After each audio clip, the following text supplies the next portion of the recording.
Hi there, welcome to your electric high pressure washer setup. Let's check you have all the essentials, as shown in the video. Great, let's get started. First, attach the handle to the machine. Secure it firmly with the included screws until it's tightly fixed in place.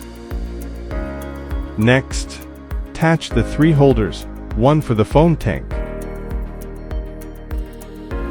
one for the spray gun, and one for the power cord. Simply press them into place as indicated.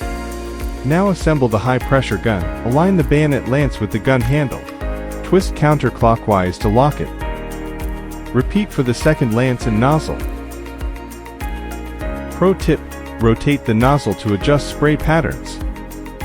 If you need deep cleaning, you can switch to the foam cannon. Align the hose with the marked connector port. Connect the high-pressure hose to the spray gun. Install the water inlet filter. Twist the filter joint clockwise onto the machine. Push the water pipe into the quick connector. All set. See manual for details.